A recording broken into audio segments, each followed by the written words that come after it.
अस्सलाम वालेकुम। मुसलमानों, केसीआर को पहचानो। मैंने आज तक केसीआर साहब के ताल्लुक से जितने वीडियोस बनाया हूं उन सारे वीडियोस का मक्स निकाल के आज के इस एक वीडियो में डालने की मैंने कोशिश की, क्योंकि 2023 का असेंबली इलेक्शन को बस अब कुछ ही दिन बाकी रह गए।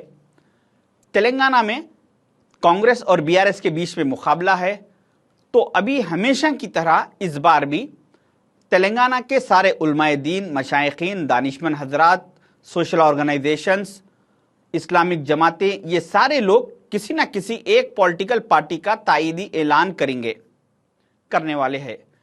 मैं वो हैसियत, वो मुकाम तो नहीं रखता कि मैं उलमाए दीन को, दानिशमंद हजरात को मशवरा दे सकूं, मगर अदबन मैं आप लोगों के सामने केसीआर साहब के कुछ 30 ऐसे कारनामे बताना चाहूंगा जो आप लोग किसी भी जमात की तायीद करने से पहले थोड़ा सा इस पे गौर कीजिए, नजर डालिए। केसीआर साहब ने मुसलमानों से 10 ऐसे वादे किए जिसमें से एक भी वादा उन्होंने पूरा नहीं किया। नंबर 1, 12% रिजर्वेशन देता हूं बोले, नहीं दिए। वक्फ बोर्ड को जुडिशियल पावर दूंगा बोले, नहीं दिए। इस्लामिक सेंटर बनाऊंगा बोले, नहीं बनाए। अजमेर में रुबात बनाऊंगा बोले, नहीं बनाए। जहांगीर पीर की दरगाह को 50 करोड़ से डेवलप करूंगा बोले, नहीं करे। हुसैन शाह वली रहमतुल्लाह अलैह की दरगाह की 1654 एकड़ वक्फ लैंड को कब्जेदारों से वापस लेके वक्फ बोर्ड के हैंडओवर करूंगा बोले, नहीं करे। उल्टा उन्होंने खुद तेलंगाना गवर्नमेंट का दावा पेश करके उस पर काबिज होके बैठ गए। जुबली हिल्स में केबीआर पार्क का नाम बदल के आसिफ जाही पार्क रखूंगा बोले, नहीं रखे। हैदराबाद की ओल्ड सिटी को तुर्की के इस्तांबुल की तरह डेवलप करूंगा बोले, नहीं करे। माइनॉरिटी वुमेन्स रेसिडेंशियल कॉलेजेस बनाऊंगा बोले, नहीं बनाए। हैदराबाद चंचलगुड़े की जेल को वहां से शिफ्ट करके उस जेल की जमीन पर एजुकेशन इंस्टीट्यूशंस बनाऊंगा बोले, नहीं बनाए। ये ऐसे 10 वादे केसीआर साहब ने मुसलमानों के साथ किए, मगर इसको पूरा नहीं किया। मैं अभी ऐसे 10 कारनामे केसीआर साहब के बताऊंगा जो इन्हों आने से पहले तेलंगाना में चल रहे थे, इन्हों आने के बाद उसको खत्म कर दिए। नंबर 1, केसीआर साहब आने के बाद इनके दौर इख्तियार के 10 साल में 8 मसाजिदों को डिमोलिश कर दिया गया, जिसमें से 2 मस्जिदों को दोबारा तामीर किया गया, बाकी के 6 मस्जिदों को छोड़ दिया गया। इसमें सबसे अहम बात यह है कि इन 8 मसाजिदों को डिमोलिश करने वालों पर किसी एक आदमी पर भी कुछ कार्रवाई करके केसीआर साहब ने उन्हें जेल नहीं भिजवाया। अल्लाह ना करे अगर हम किसी दूसरे मजहब की इबादतगाह की एक ईंट इधर से उठा के इधर रख देते तो केसीआर साहब हमारी जिंदगी जेलों में सड़ा देते थे। नंबर 2, 42 उर्दू लाइब्रेरीज तेलंगाना में चल रहे थे, केसीआर साहब आने के बाद बंद कर दिए गए।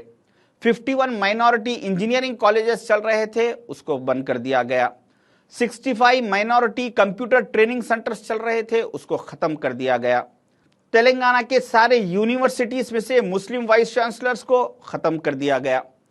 Telangana public service commission department में से मुसलमानों की नुमाइंदगी को खत्म कर दिया गया। तेलंगाना के राज्यसभा एमपी के सीटों में से मुसलमानों की लीडरशिप को खत्म कर दिया गया। निजाम सरकार के 11 हिस्टोरिकल प्लेसेस, 11 कदीम इमारतों को डिमोलिश कर दिया गया।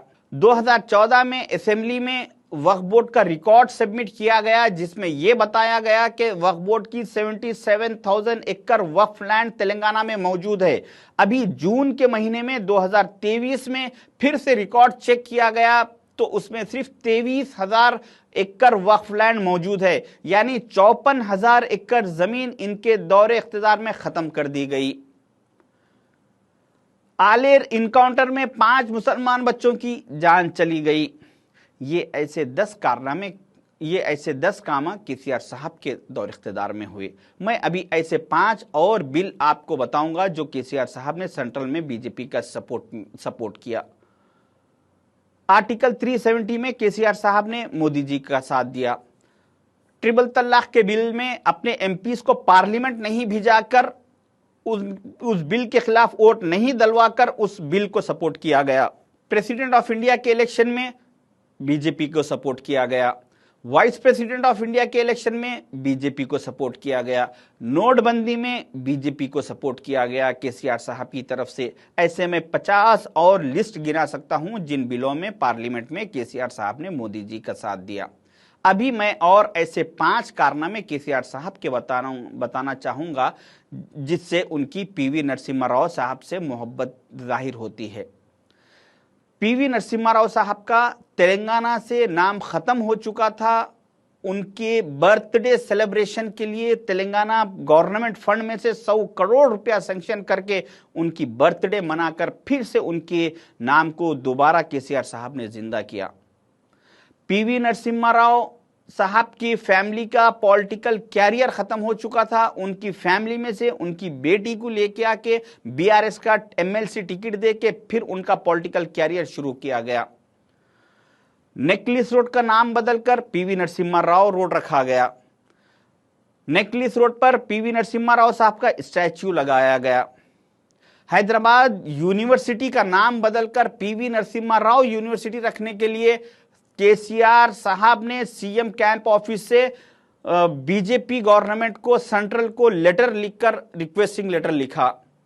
ये ऐसे 30 कारनामे केसीआर साहब के 10 साल के दौरे इख्तिदार में अंजाम दिए गए जो मुसलमानों को कंप्लीटली नापसंदीदा थे, मगर उसके बावजूद भी केसीआर साहब ने इस कामों को अंजाम दिया।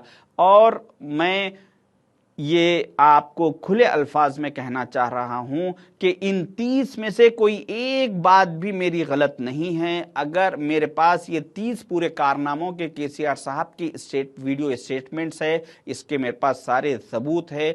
अगर किसी को ये 30 में से कुछ भी गलत दिखा तो आप मुझसे कांटेक्ट कीजिए, मैं आपको उसका सबूत पेश करूंगा।